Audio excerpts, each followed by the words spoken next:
군대에서 병사에게 땅에 정박형의 구덩이를 파괴한 뒤 완성하면 다시 메꾸는 벌을 내린다. 다음 날 그 무의미한 행동을 반복시키는 것인데 많은 병사들이 그 벌을 고통스러워한다고 한다. 의미 없는 행동으로 이루어진 시간들, 의미가 배제된 행위로 이루어진 삶이란 이미 죽은 삶이기 때문이다. 의미가 담보된다면 고통도 견디고 심지어 제 생명마저 바치는 게 인간이다. 행복하고 싶다면 물질이 아니라 의미로 풍부한 삶을 살아야 한다. 의미로 가득한 삶만이 인생의 비극을 희극으로 바꿀 수 있는 힘이 될 것이다. 책 읽는 다락방의 제이입니다. 적의 저절로 붉어질 리는 없다. 저 안에 태풍 몇 개, 저 안에 천둥 몇 개, 저 안에 벼락 몇 개. 적에 저 혼자 둥그러질 리는 없다. 저 안에 무설이 내리는 몇 밤, 저 안에 땡볕 두어 달, 저 안에 초승달 몇 낮. 많은 분들이 애송하는 이 대추 하나는 시인이자 소설가이면서 에세이스트인 장석주 작가의 시인데요. 내면에 혼돈을 품고 살던 작가의 20살 시절에 망치를 들고 나타나 긍정적 삶의 태도를 일깨워준 철학자가 바로 니체였다고 합니다. 올해만 해도 니체가 직접 쓴 책 외에도 나를 단단하게 만드는 니체의 말, 불안과 괴로움, 니체의 도덕의 계보입문, 니체와 함께 산책을, 니체는 이렇게 말했다 등 니체의 사상을 담은 책들을 서점에서 많이 볼 수가 있는데요.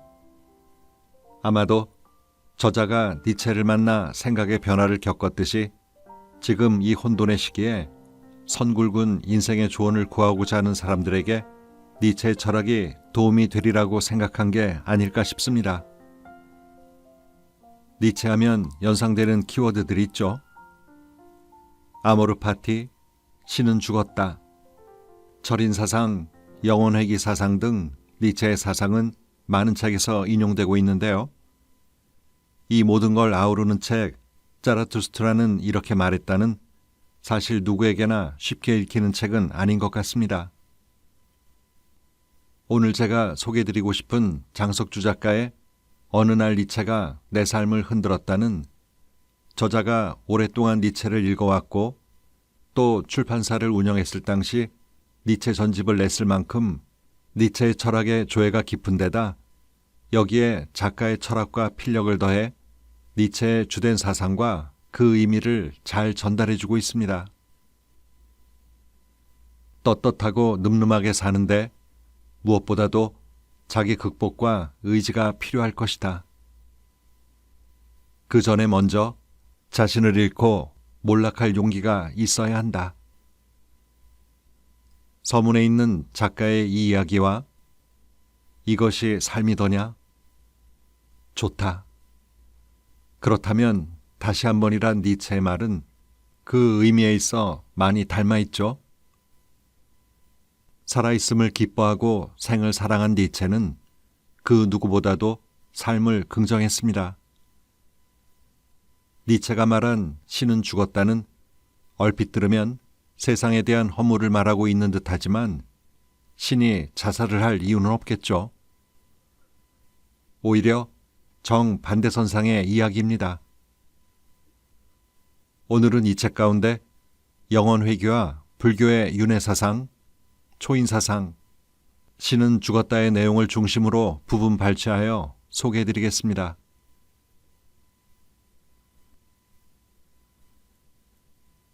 (1889년 1월 3일) 아침, 이탈리아 북부 도시 토리노에 머물던 철학자는 산책을 하려고 하숙집을 나선다. 카를로 알베르토 광장 건너편 마부 대기소에서 한마부가 말의 채찍질을 해대고 있었다. 철학자는 느닷없이 비명을 지르며 광장을 가로질러 채찍질을 당하는 말에게 달려들어 목을 감싼다. 말의 목을 부둥켜 안은 채 울부짖던 그는 압도적인 흥분 상태에서 정신을 잃고 바닥에 쓰러진다.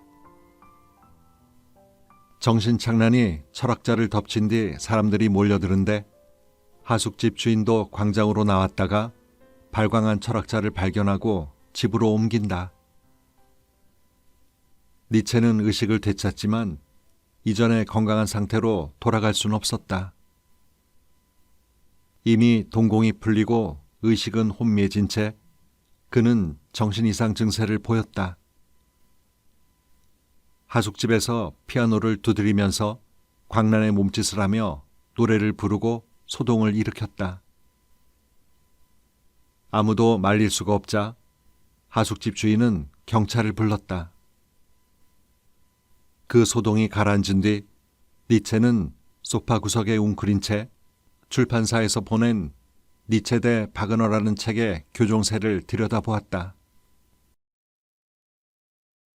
운명의 생을 향한 무한 긍정. 눈부시게 쏟아지는 빛 속에 서서 어둠을 떠올리기는 쉽지 않다. 눈부신 일광이 어둠을 삼키기 때문이다. 약동하는 삶의 중심에 서서 죽음을 상상하는 일도 어렵다. 삶의 약동이 죽음을 삼켜버리기 때문이다.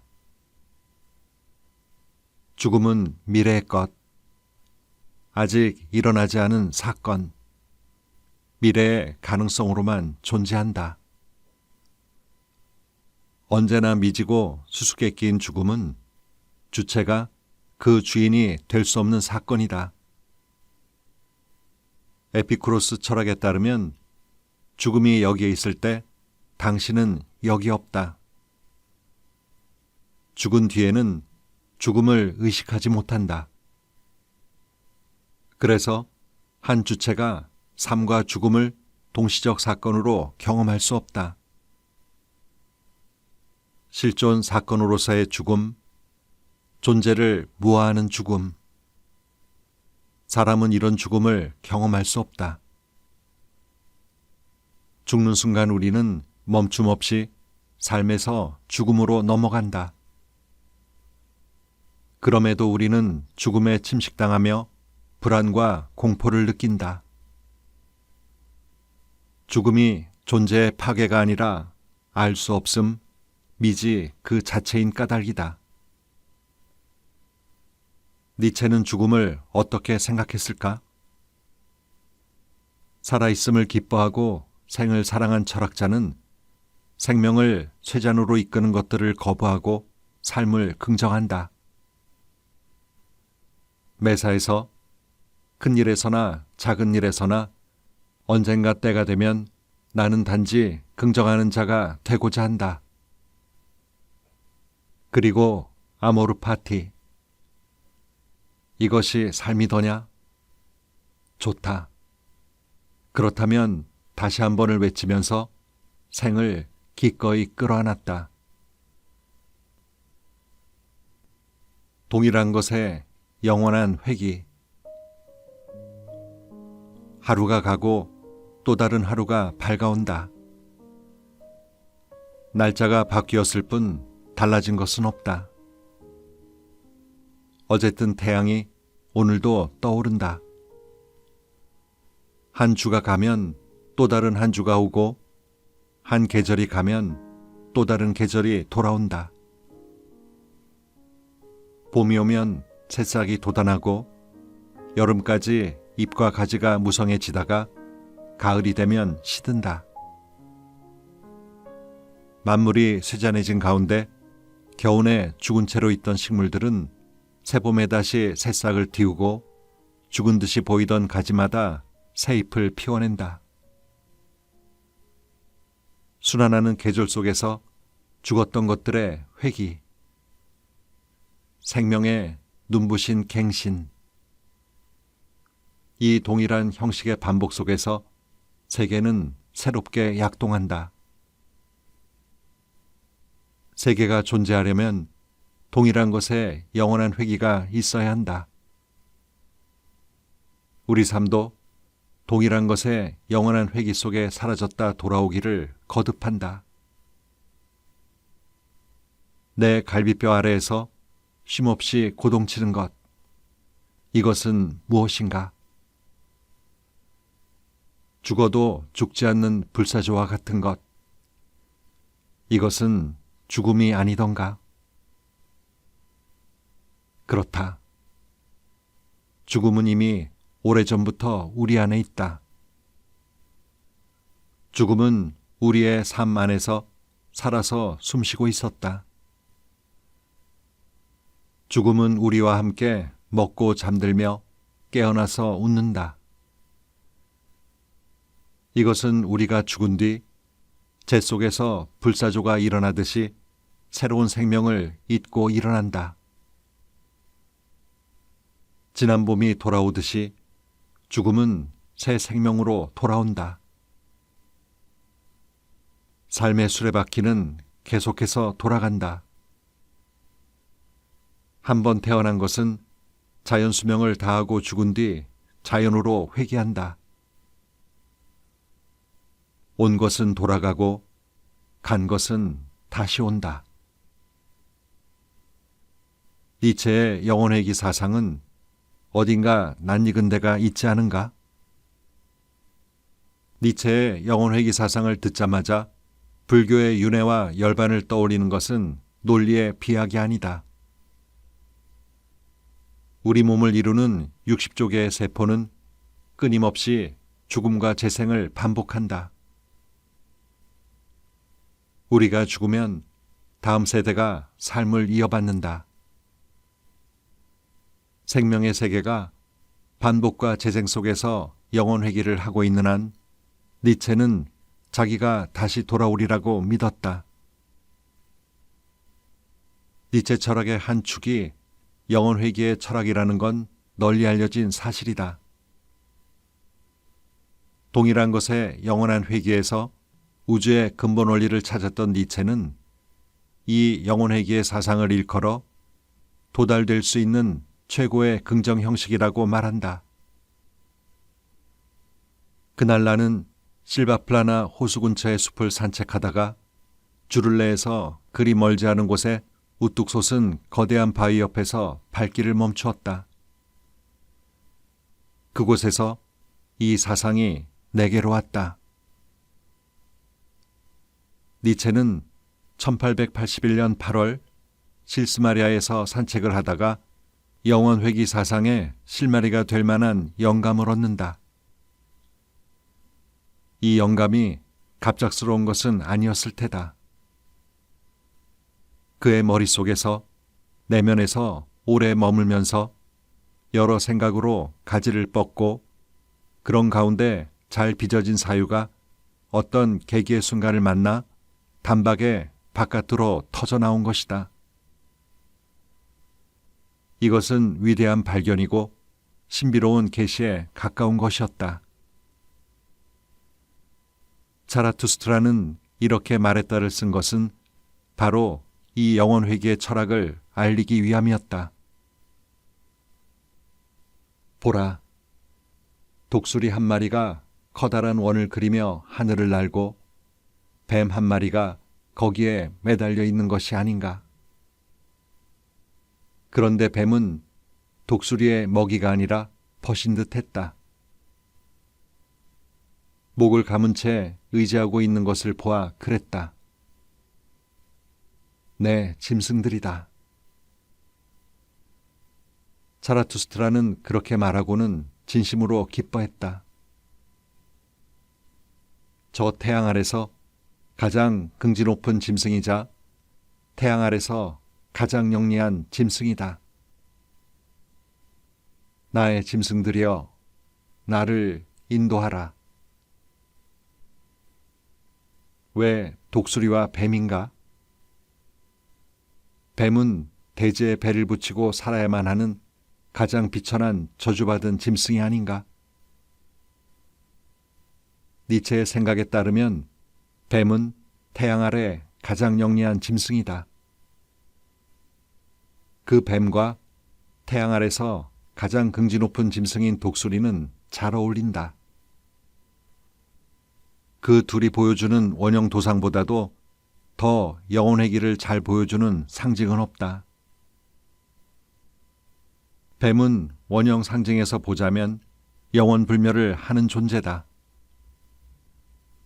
뱀은 허물을 벗고 끊임없이 다시 태어난다. 낡은 존재를 벗고 새로운 몸으로 돌아오기를 반복하는 것이다. 제 꼬리를 물고 원형을 그리는 우로보로스는 끝도 시작도 없음을 암시한다. 니체는 독수리의 목을 감은 뱀의 모습에서 영혼회귀의 철학을 겹쳐보았던 것이다. 신은 죽었다라는 선언의 함의. 니체가 미쳤다는 소식은 유럽 지성계에 금세 퍼진다. 출판업자 C.C. 나우만은 니체 책들이 장사가 될 거라고 예견하고 1890년 절판한 니체 책들을 다시 찍었다. 장사꾼의 직감대로 책들이 불티나게 팔렸다. 철학자뿐만 아니라 일반에게까지 니체의 발광 소식은 흥미를 돋우었다.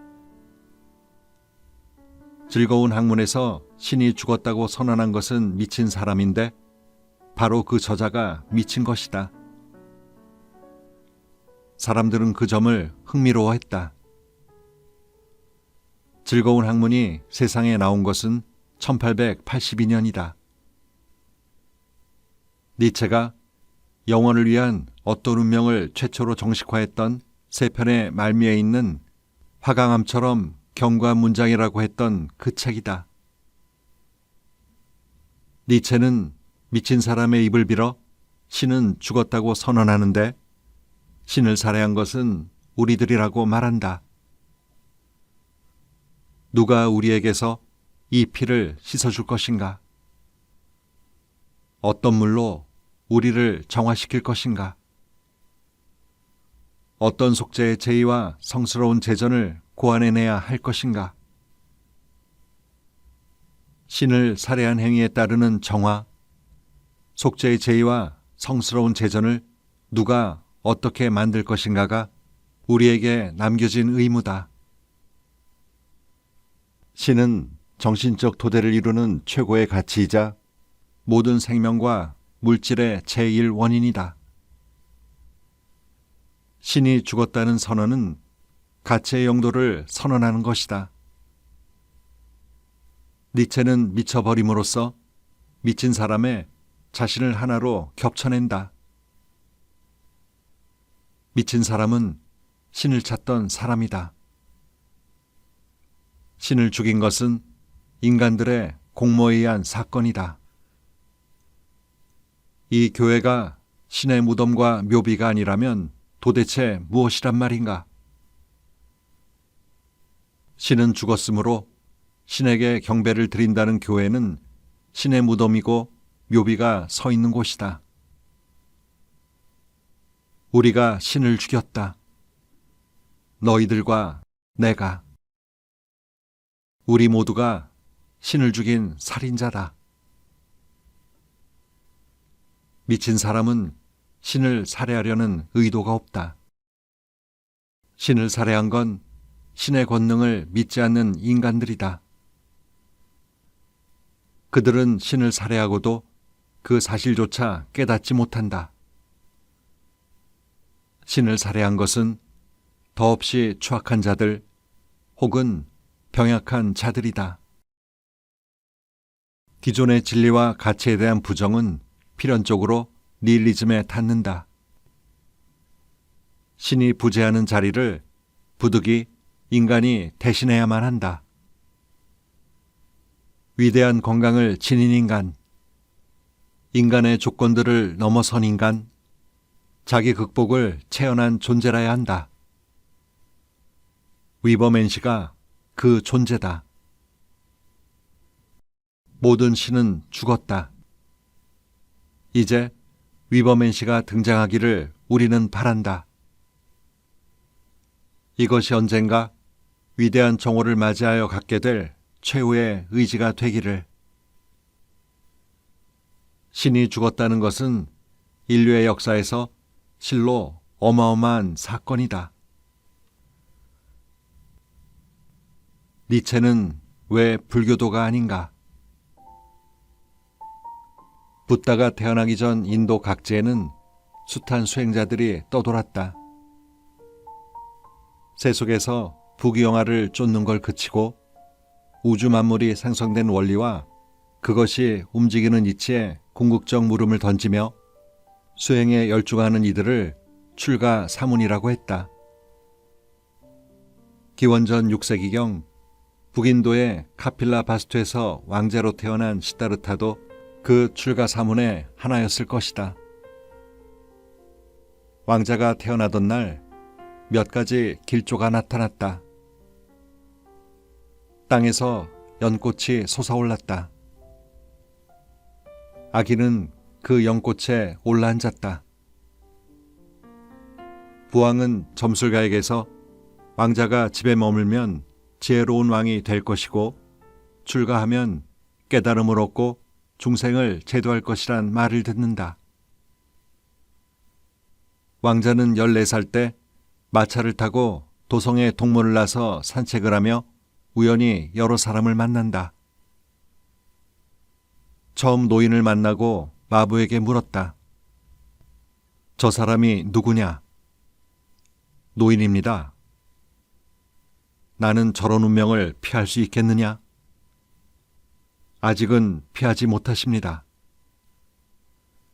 다음으로 병자를 만난다. 이 사람은 누구냐? 병든 사람입니다. 나는 저런 운명을 피할 수 있겠느냐? 아직은 피하지 못하십니다. 그 다음으로 장래행녀를 만난다. 저것은 무엇인가? 시체입니다. 나는 저런 운명을 피할 수 있겠느냐? 아직은 피하지 못하십니다. 마지막으로 탁발승을 만난다. 저 사람은 누구냐? 그는 수행자입니다. 그는 자제심, 근엄한 태도, 인내심, 존재에 대한 동정심을 품은 사람입니다. 저 사람은 훌륭하구나. 왕자는 감탄하면서 그 말을 3번이나 외쳤다. 왕자는 부왕에게 산책의 세일을 고하면서 자신이 생로병사의 고통에서 헤어나지 못했음을 느꼈다고 말한다. 부왕은 왕자가 출가할 것을 두려워하며 도성 주변에 환락의 정원을 지어 오간의 즐거움을 주는 일을 밤낮으로 벌이게 했다. 하지만 시다르타는 때가 되자 도성을 떠나 출가를 한다.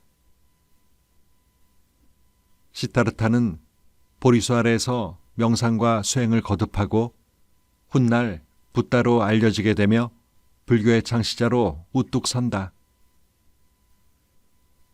부처는 우주 만물의 근원과 그것의 섭리를 궁구한 끝에 완전한 깨달음을 얻는다. 그 깨달음의 요체는 무엇인가?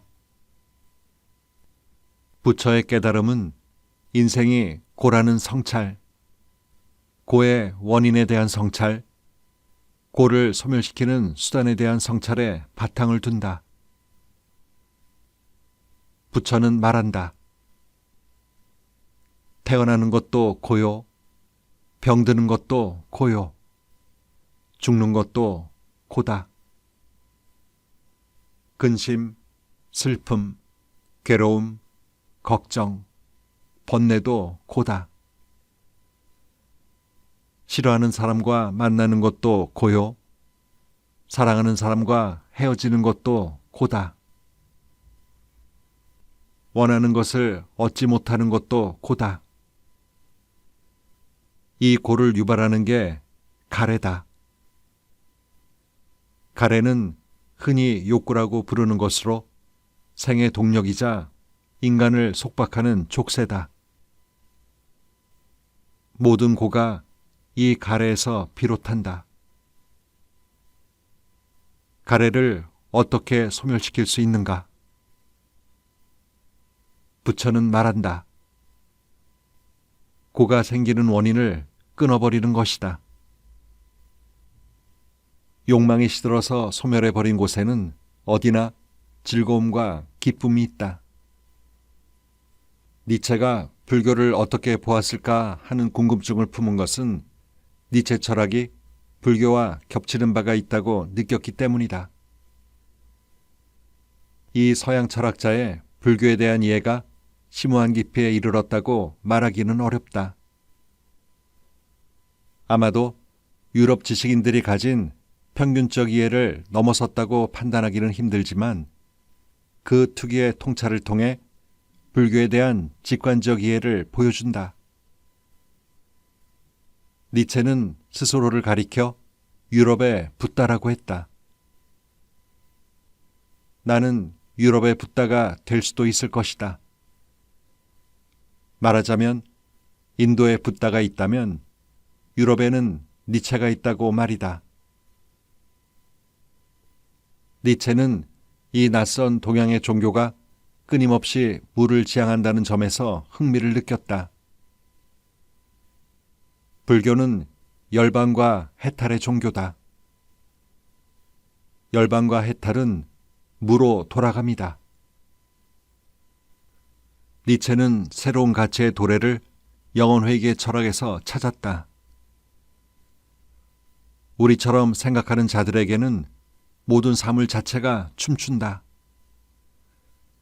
만물은 다가와서 손을 내밀고 웃다가는 달아난다. 그리고 다시 되돌아온다. 모든 것은 가고 모든 것은 되돌아온다. 존재의 수레바퀴는 영원히 굴러간다. 모든 것은 죽고 모든 것은 다시 꽃 피어난다. 존재의 세월은 영원히 흘러간다. 니체는 이 영혼회귀 사상을 불교의 유럽적 형식으로 규정한다. 존재의 수레바퀴는 영원히 굴러간다는 니체의 철학적 전언은 일견 불교에서 말하는 윤회설과 매우 닮아 있다. 이 윤회설은 해탈과 열반에 이르러 막을 내린다. 전혀 새로운 존재의 차원이 열리는 것이다. 이것과 견줄 수 있는 것이 위버맨시의 탄생이다. 모든 신은 죽었다. 이제 우리는 위버맨시가 살아나기를 바란다. 불교 수행의 목적은 업을 끊고 해탈하여 윤회의 굴레에서 영원히 해방되는 것이다. 위버맨시는 윤회의 굴레에서 벗어나 자유를 얻은 자, 먼저 와 있는 미래, 신이 아니면서도 인간 자체를 구원하는 자를 표상한다. 철학자에게 행복을 묻다. 롤프 도벨리는 불행 피하기 기술에서 좋은 삶은 대단한 행복을 추구하는 데 있지 않고 멍청함이나 어리석음, 유행 따르기를 피함으로써 이루어진다. 무언가를 더 많이 하는 것이 삶을 풍성하게 만드는 것이 아니라 하지 않는 것, 절제하는 것이 삶을 풍성하게 만든다 라고 말한다. 우리가 오늘보다 내일이 더 행복해지려면 행복 강박증에 눌리지 않고 어리석음과 유행을 쫓지 않으려고 애써야 한다. 행복한 사람들은 대체로 자신의 인생에 무엇을 더하는 대신 덜어내려고 애쓰며 내재적 가치를 좇는다. 내재적 가치란 돈을 많이 버는 게 아니라 우정과 사랑, 자아의 충만감, 영혼의 성장, 가족과의 친밀함, 자기가 속한 집단에서의 좋은 관계와 밀접한 그 무엇이다. 많은 이들이 과거의 경험을 행복이 넘치던 곳으로 윤색한다. 그들은 옛날엔 참 좋았어 라고 하지만 그게 사실일까? 행복한 과거란 시간의 작용으로 역경과 불행의 직접성이 다르면서 생기는 망각의 달콤함에 취한 결과일 것이다. 그것은 기억의 윤색, 즉 거짓 기억 증후군의 결과물이다. 행복해지려면 얼마나 더 불행을 견뎌야 할까? 그 대답은 내게 없다. 아는 것은 벚꽃이 지고 왔던 봄은 떠난다는 것.